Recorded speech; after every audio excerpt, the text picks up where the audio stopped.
అందరికీ praise the lord. దేవుడు ఈరోజు ఎడారిలో సెలయేర్లు అనే పుస్తకం ద్వారా మనతో ఏం మాట్లాడాలనుకుంటున్నాడో చూద్దాము.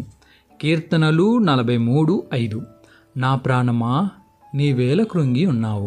దీనికి వివరణ: కృంగిపోవడానికి కారణమేమైనా ఉందా? రెండు కారణాలు. ఒకటి, నువ్వింకా రక్షణ పొందలేదు. 2, రక్షణ పొంది కూడా పాపంలో జీవిస్తున్నావు.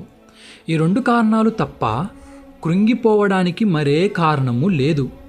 ఎందుకంటే కృంగిపోవలసిన కారణం వస్తే దాన్ని దేవునికి ప్రార్థనలో విన్నవించుకోవచ్చు. మన అవసరాలన్నిటి గురించి, కష్టాలన్నిటి గురించి, శ్రమలన్నిటి గురించి దేవుని శక్తిలో, ప్రేమలో మనకున్న విశ్వాసాన్ని ఉపయోగించి ఆదరణ పొందవచ్చు. దేవుని యందు నిరీక్షణ ఉంచుము. దీన్ని గుర్తుంచుకోండి. దేవునిలో నిరీక్షణ ఉంచకూడదు అనే సమయం, సందర్భం లేనే లేవు. మన అవసరాలేమైనా, మన ఇబ్బందులేవైనా, మనకి సహాయకులు ఎవరూ లేకపోయినా మన కర్తవ్యం ఒకటే: దేవునిలో నిరీక్షణ కలిగి ఉండడం. అదన్నటికీ నిరర్ధకం కాదు. దేవుని దృష్టికి అనుకూలమైన కాలంలో నీకు సహాయం వస్తుంది. జార్జ్ ముల్లర్ అంటున్నాడు, గడిచిన 70 సంవత్సరాల 4 నెలల్లో కొన్ని వేల సార్లు ఈ సత్యాన్ని అనుభవపూర్వకంగా తెలుసుకున్నాను. ఇక సహాయం రావడం అసాధ్యం అనుకున్నప్పుడు సహాయం వచ్చేది.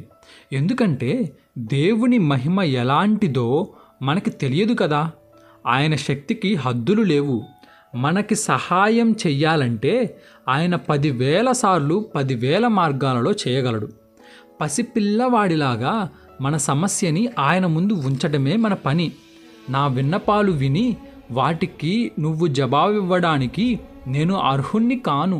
కానీ మా రక్షకుడైన యేసు ప్రభువు ద్వారా ఆయన కొరకు నా ప్రార్థనని ఆలకించు. నువ్వు నా ప్రార్థనకి జవాబిచ్చేదాకా నమ్రతతో కనిపెట్టగలగడానికి కృపని ప్రసాదించు. ఎందుకంటే నీకు తగిన కాలంలో నీకు తోచిన రీతిగా నాకు సమాధానమిస్తావని నాకు తెలుసు అంటూ మన హృదయాలను ఆయన ముందు ఒలకబోయాలి. ఇకను నేను ఆయనను స్తుతించెదను. ఎక్కువ ప్రార్థన, ఎక్కువగా విశ్వాసం మీద ఆధారపడడం, ఓపికతో కనిపెట్టడం, వీటన్నిటి ఫలితం పుష్కలమైన ఆశీర్వాదాలు. అందుకనే నేను నిత్యం నాలో నేను అనుకుంటాను, దేవుని యందు నిరీక్షణ ఉంచుము. అందరికీ ప్రైజ్ ది లార్డ్.